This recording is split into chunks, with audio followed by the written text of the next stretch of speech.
All right, man. Welcome to today's episode, my negative marriage pattern and what I'm learning. Just in case you think I don't have any problems in my marriage and I figured it all out, no, I'm still figuring it out. So I wanted to share some of those lessons with you today. But first, I want to start off with a victory of the week. I'm going to start doing this on the episodes just to let you guys know, like, this stuff works. Okay, building strength, it really does work. So this is Jamie from our Facebook group. He says, "Well, men, the seemingly impossible has happened. My last post here basically said my wife had chosen to pursue her relationship with the new guy. We'd been separated for a year and a half. I'm proud to update you all and tell you that she has chosen to leave the new guy and work on us again. This past week with her has been amazing. We had a little vacation, some great dates, and the intimacy is back. I am ecstatic. This is the best I've felt in ages. I'm confident that without the teachings and videos from Mike Frazier, thank you very much, Jamie, that none of this would be possible. He had a way of explaining things that flipped the switch in my brain, and I couldn't be more appreciative. Thank you, Mike. Thank you. Jamie, love it. Thank you for sharing that win with us. It gives us all that inspiration to keep going. So here's a negative pattern that happens in my marriage. So these past couple weeks, Hero Band's my wife's business. It's gotten a lot of orders, which has been fantastic. It was a sex trafficking awareness month last month, so that drove a lot of it. There was a video that went out of her on Fight the New Drug. Really awesome. I'm super proud of her. And so she got really a lot of orders, a lot more than usual. And she's the only one making them. So, she's been overwhelmed by this, very busy working, 12-hour days here. She's tired. Um, and so, more has fallen on me to help around the house, and I've taken that on with a better attitude lately, but before not as much. But what started happening to me is I started getting into an old and familiar mindset. So I used to live in this mindset all the time in the past. Um, and what I am going to call it is a martyr mentality. Okay. So the thoughts that start coming to mind are, I do so much around here and you don't, right? I deserve more appreciation and attention and affection for the things that I do, and I'm not getting that. I deserve more, right? You prioritize work and the kids over me, you know? So if I do a state fair on those, right? So that's the thought. The situation is my wife's busy, understandably. The thought is all this, right? You don't do much, or I do more than you, or you're not prioritizing us. Feeling is entitled, upset. Action is to complain about it, is what I ended up doing. The intention is actually to get more attention from her, but it's in a negative way. And I'll get into that. So the result is maybe I get a little bit more attention for a little while, but really the relationship uh, gets some damage done. But why is this happening? Like what's really going on here that I'm having all these thoughts? So there's a great couples therapist called Sue Johnson, and she says that when we feel distant from our wife, from our spouse, we have this fight or flight response that happens inside of us, where she says that it's like a life threatening situation. We interpret it that way on a more sort of basic level. If we look at our brain, there's a part of our brain that's more primitive, kind of a lower brain. It's more like shared with other animals, and then we have the upper brain, which is lets us have logic and self awareness and all of that. So when we have that separation, it's like it's as if you're a kid and you lose your mom in the store, right? You kind of freak out. There's a lot of fear there. So we have a sort of a similar instinctual type reaction when we feel distance from our wife, from our spouse. So when this happens, she gets busy, or she gets feeling more depressed, or she gets feeling more anxious, right? I feel this distance and I don't really like that. And so Sue Johnson says we're typically wired to either fight or flight when we feel that distance. So fight is we try to get our wife back, right? We say, come back, like I want you back. Where flight will say, I don't want to hear criticism, so I need to pull away. So me personally, I'm geared more towards that fight mode where I try to get her back. I don't like that. I get that fear response. So I'm trying to get her back, but it's in this primitive and immature and weak way, right? I'm firing from that lower brain. So it's more just like, come back and take care of me, basically. And I do that by criticizing her, which is crazy, but so I'm trying to explain this negative pattern in my marriage. So this has happened many times. It's getting better, but it still pops up. So the other reason I'm sharing this with you guys is our marriage really is outstanding. I love it. I just shared a couple weeks ago about how great our anniversary was, but it doesn't mean we don't still fall into negative patterns sometimes. Doesn't mean things are perfect all the time, right? It's about getting these patterns a little bit better over time, building strength a little bit over time. You don't go from doing 10 push-ups at a time to 1,000 push-ups at a time, right? It's 10, then you can do 12 and 15 and 20, right? You build it up slowly. So anyway, coming back to what's going on. So this happens. I feel this distance. Again, this happened many times in our marriage. It happened just this past week. I feel that distance and I go in and start criticizing her. Okay. It's crazy because she's already feeling overwhelmed and down, right? And that's why I'm feeling that distance, because she's already feeling that. And then I pile on top of that with my complaints. Guys, I've done this so many times and I'm just, seeing it a lot more clearly now. Uh, so if you're doing something similar, just hopefully you can learn from this too. So why am I doing that? The reason why is that sometimes it actually works for a little bit. And when I say works, what I mean is I get a little bit more attention, affection, and appreciation, right? But what's the cost of that? You know, the way that I got it is not going to create the result that I want of more connection, right? It comes at the cost of her feeling even more down, right? Feeling even more like she's not measuring up. Um, and me sort of, I don't want to say causing that, because we're all in charge of our own thoughts, right?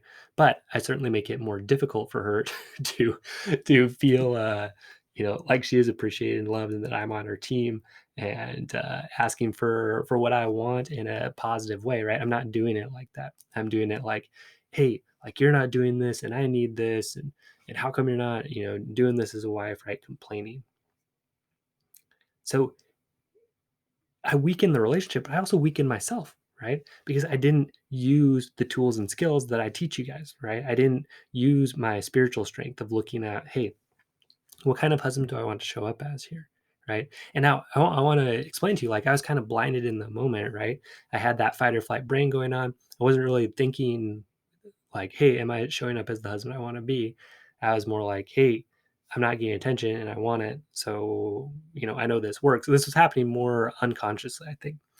But again, I was weakening myself here because I wasn't living up to that spiritual goal of the type of husband and man that I want to be. Okay. I wasn't managing my own emotions, so I wasn't showing good emotional strength. I was wanting her to manage my emotions for me. So again, that weakens myself and our relationship. Mentally, right? I wasn't going in. I wasn't doing my STFAIR models. I wasn't trying to figure out, like, what is this? What's going on? Why are these thoughts happening? Sitting down, let myself feel those emotions, right? I didn't do that at the time. Um, I didn't use those tools. I wasn't using that skill. So again, that further weakens me and weakens our relationship when I don't do that. Okay. Um, so, those were the issues. I wasn't living in my strength, wasn't doing that. So here's my biggest insight. Me, Mike Frazier, when I start getting into this victim mode, my wife is probably struggling herself. This was a big breakthrough for me. So when I'm feeling neglected and like I'm doing everything and all of that, actually, my wife is probably also struggling. Yeah, this is like a big insight for me. Like, this is a cue. Like, instead of me from here on out, when I get into that victim mode, going like, oh, it's my wife's fault, right? She's not taking care of me. She's focusing on other stuff. She's being a bad wife, right? All of that. So it's my cue. Instead of saying, okay, she needs to change here because she's not taking care of me, I need to say to myself, okay, like, here comes that victim mindset. My wife's probably struggling right now.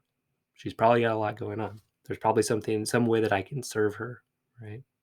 Not to say that I don't still ask for things in a positive way, right? Or try to negotiate something that works for both of us, because that's a good thing to do and a skill that creates a great marriage. But again, just like, wow, big insight. If I am in that martyr mode, my wife is probably struggling also. Okay? So maybe that'll help in your marriage. If you start getting into that mindset, like, oh man, I'm doing so much. My wife doesn't appreciate me. She doesn't care, right? Maybe your wife's struggling too, right? Maybe there's some distance there because she's trying to figure some stuff out, right? Or she's stressed with work or with the kids or whatever, right? And maybe you can serve her there instead of going into this victim mindset. Okay. So powerful. Even the time I'm saying that, like it's just such a good realization for that. Instead of that cue being my wife needs to change, when I get into that victim mode, that cue being, hey, my wife needs some help. Powerful, right? Making that mental switch. So I can think, hey, look, she's probably struggling here too. How can I serve her instead of how can she serve me more? Right? Is what I'm asking in the other situation there. Again, that comes back to that person versus object idea, right? If I'm seeing her as an object, I'm saying, hey, you're supposed to give me attention, appreciation, affection, and you're not. So like step it up, give me that. Versus saying, hey, this is a person here. She does care about me. She is a great wife. And right now I'm feeling some distance. So what's going on? Like, how can I understand her better? So this approach, it creates more connection instead of less connection. It also requires that I come in with strength instead of with weakness. Okay. So, I started getting into this mindset more, right? So her hands were hurting from making these bands. So I bought her some hand cream. She's getting canker sores. So I brought her some numbing medicine for her canker sores. I got into that serving mindset a little bit better. Now, to be 100% honest, I did still get into mosquito mode a little bit with these. Now I was getting better as I was realizing this more, but I bought her those, and then she was very thankful. She was very grateful. But then I did, maybe unconsciously, maybe consciously a little bit, expect her then to kind of respond with more connection, which actually she did. Um, but maybe I expected even a little bit more.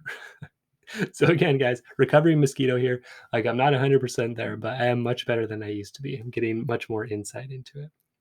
And that did actually create some more connection for us because she said, hey, like he does care. He's paying attention to what's going on with me. We were able to have some good discussions after that. I was able to give her a head massage, right? Where she was having a headache. So I did that because I knew she would benefit from that. So I also, I let her know my desires for closeness, but from a place of strength, right?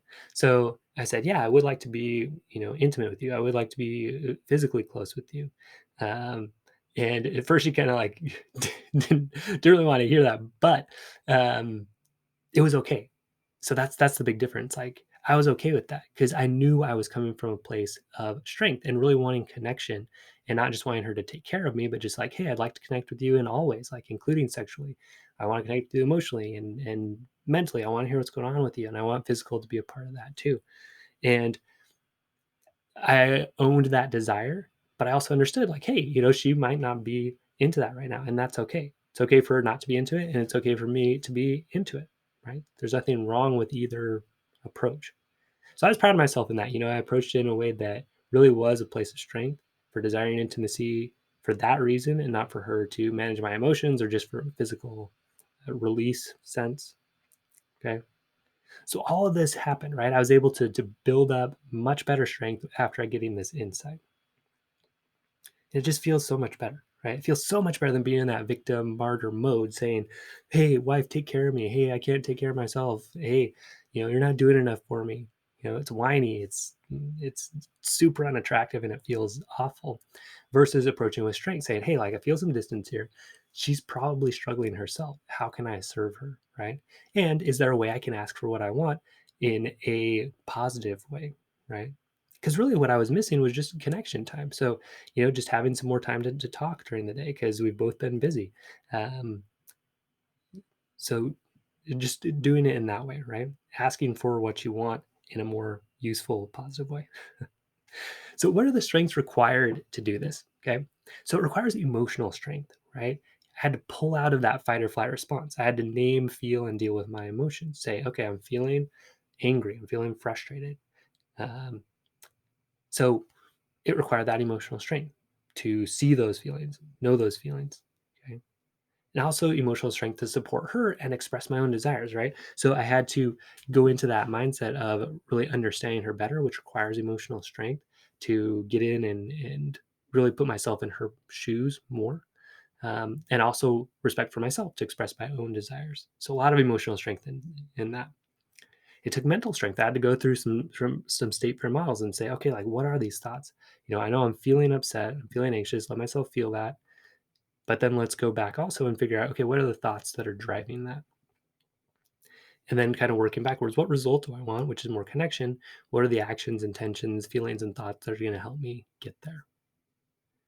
It took spiritual strength, right? I had to remember my big goal, which is to be a strong and a loving husband. That's what I want, and I have control over that. I can do that, right? That's what's important to me. It also required sexual strength, right?